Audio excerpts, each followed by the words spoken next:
Asyhadu an la ilaha illallah wahdahu la syarika lah wa asyhadu anna Muhammadan abduhu wa rasuluh. Allahumma shalli wa sallim wa barik ala sayyidina Muhammad wa ala alihi wa ashabihi wa man tabi'ahum bi ihsan ila yaumiddin.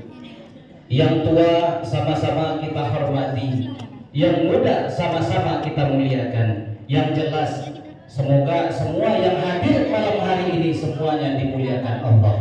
Amin ya rabbal alamin. Bapak Ibu para hadirin yang dimuliakan Allah, malam hari ini adalah malam yang ke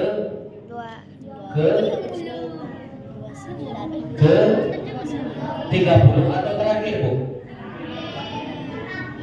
30 atau terakhir Bu? Belum, malam ke 30 ya Bu ya. Malam hari ini malam ke 30, artinya terakhir kita di bulan suci Ramadan. Kalau seandainya besok masih ada bahwa untuk kita hidupkan di bulan 11 bulan ke depan, artinya kita sia-sia ya Bu ya, kita sia-sia menjalani ibadah suci Ramadan. Lalu Bapak Ibu yang dirahmati Allah, apa-apa saja yang bisa kita lestarikan, yang bisa kita bawa, yang kita hidupkan, yang bisa kita jadikan amalan, kita kerjakan setelah di luar Ramadan. Yang pertama Bapak Ibu yang dirahmati Allah Subhanahu wa taala, apa yang bisa kita bawa setelah kita ditinggalkan oleh Ramadan? Yang pertama yaitu nyangkut, tidak enak rasanya. Nyangkut. Apa tadi?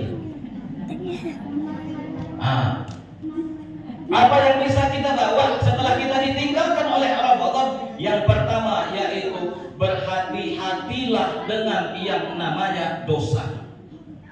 Bu, bulan Ramadan ini ibu-ibu menghindari dosa atau mengerjain dosa? Menghindari dosa. Kenapa? Dosa itu sekecil apapun yang kita buat akan berlipat. Pahala seberapa kecil pun yang kita lakukan berlipat ganda. Dosa itu ada yang bilang ulama kita ketika kita lakukan berlipat dia sama seperti pahala. Ada juga ulama kita menyampaikan sekali kita berdosa satu dosanya.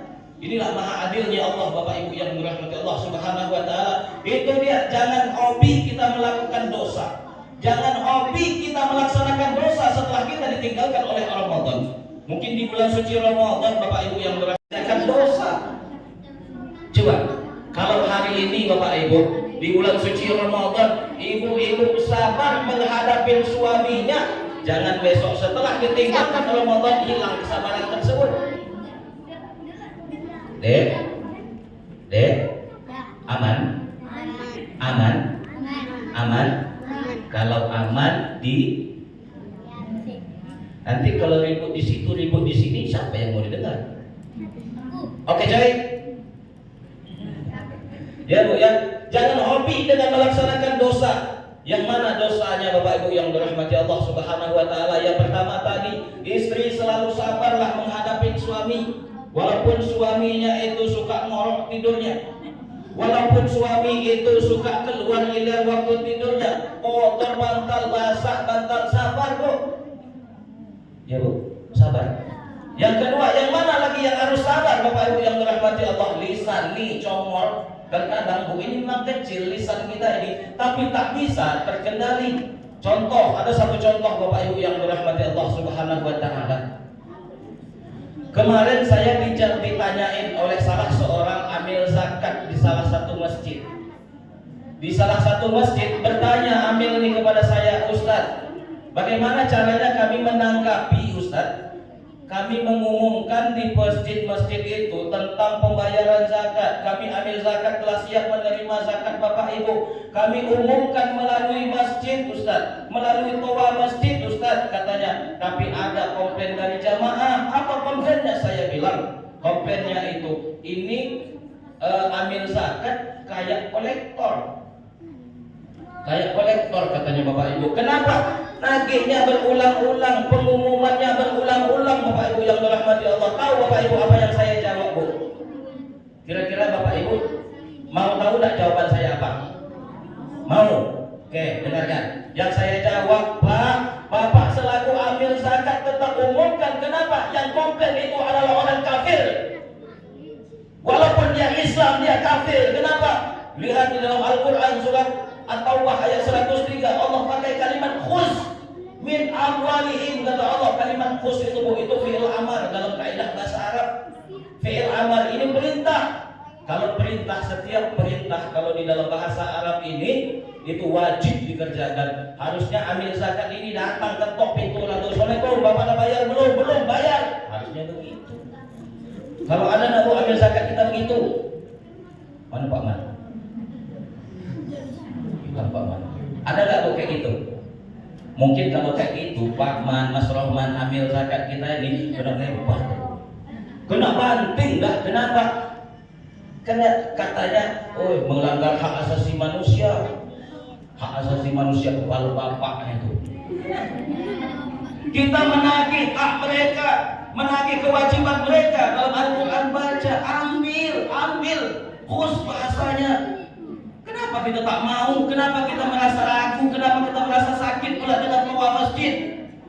Orang yang seperti ini saya sampaikan kepada Amil tadi itu yang bertanya kepada saya tuh, biarkan mereka itu yang komplain itu adalah kafir. Apa kata Amil tadi Ustaz?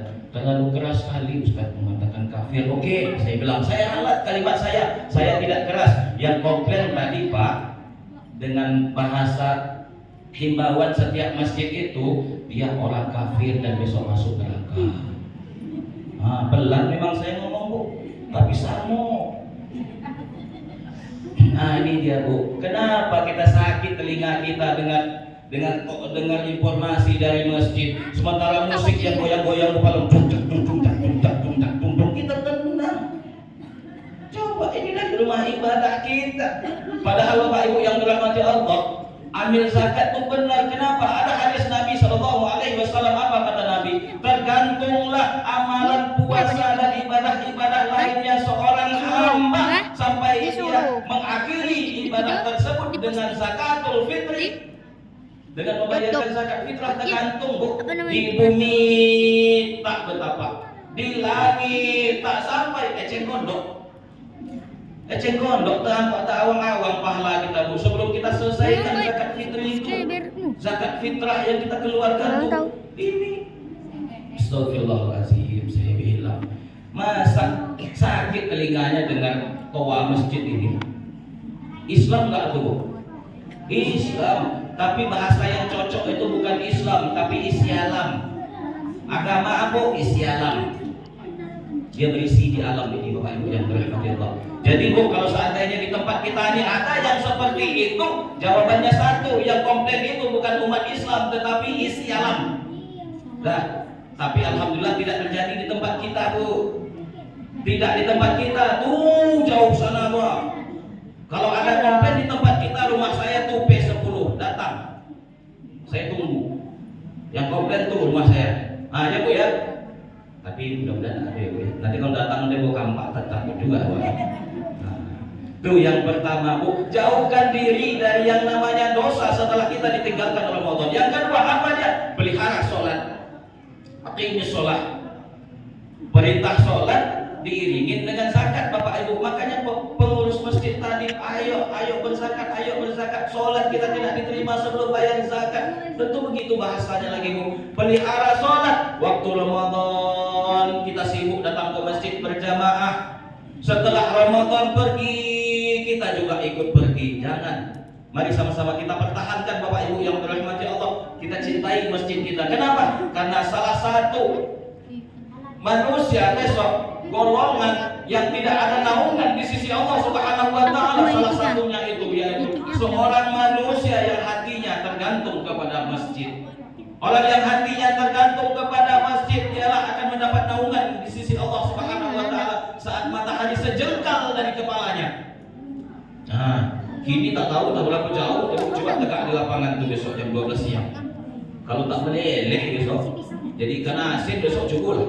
Apalagi matahari satu jengkal. Ini dia Bu. Inilah ketika hati kita tergantung kepada masjid, insya Allah kita akan dinaungi oleh Allah Subhanahu wa Ta'ala. Yang ketiga, apa yang harus kita pertahankan setelah kita ditinggalkan oleh Allah, yaitu tanamkan dan perkuat nilai-nilai kejujuran yang telah kita laksanakan selama bulan suci Ramadan. Nah, Hai, how are you? Ridho. Apa tadi Ridho yang ketiga?